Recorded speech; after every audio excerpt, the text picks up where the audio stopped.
நாக்கு மீன் பஜ்ஜி எப்படி போடலான்னு பார்க்கலாம். நான் அதுக்கு முன்னாடி நம்ம மீனை நல்லா வாஷ் பண்ணணும். எந்த அளவுக்கு வாஷ் பண்ணணும் அப்படின்னா, மஞ்சத்தூள் உப்புலாம் போட்டு வாஷ் பண்ணணும். ஏன்னா மீன் வறுக்கும்போது கூட அந்த ஸ்மெல் நம்மளுக்கு தெரியாது, அந்த கவுச்ச ஸ்மெல்லு.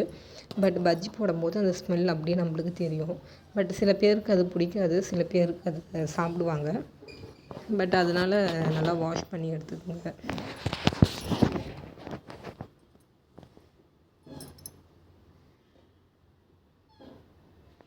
வாஷ் பண்ணி எடுத்ததுக்கப்புறம் தேவையான அளவுக்கு மஞ்சத்தூள், அப்புறம் தேவையான அளவுக்கு காரத்தூள், அப்புறம் தேவையான அளவுக்கு உப்பு பார்த்து போடுங்க. ஏன்னா நம்ம பஜ்ஜி மாவுலேயும் உப்பு போடுவோம், அதனால் உப்பு கரெக்டாக போடுங்க. நல்லா மிக்ஸ் பண்ணுங்கள். அப்போ தான் காரம் எல்லாமே அது உள்ளே இறங்கும்.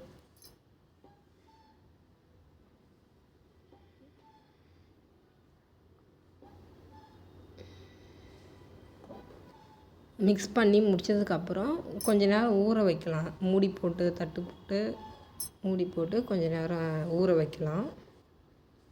ஊற வச்சதுக்கப்புறம் வானல் வச்சு எண்ணெய் ஊற்றுறேன். ஒரு பக்கத்தில் அதுக்கப்புறம் ஒரு குண்டானில் ஒரு நியூஸ் பேப்பர் எதனா இருந்துச்சுன்னா எடுத்து போட்டு வச்சுக்கலாம். அப்போ தான் பஜ்ஜி போட்டு அதில் போட்டுக்கலாம். என்கிட்ட நியூஸ் பேப்பர் இல்லை, அதனால் என்னோடய பொண்ணோட நோட்டு பேப்பர் எடுத்து நான் போட்டிருக்கேன்.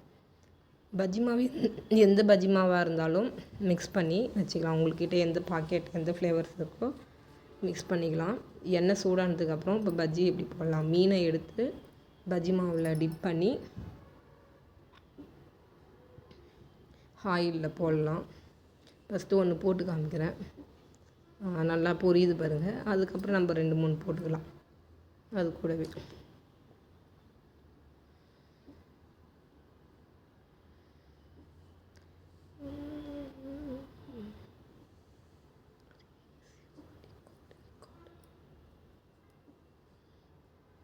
நம்ம பொறுமையாக திருப்பி விட்டுக்கலாம். ரொம்ப போட்டு குழைச்சிட்டு மீன் தனியாக வந்துடும், பஜ்ஜி தனியாக வந்துடும்.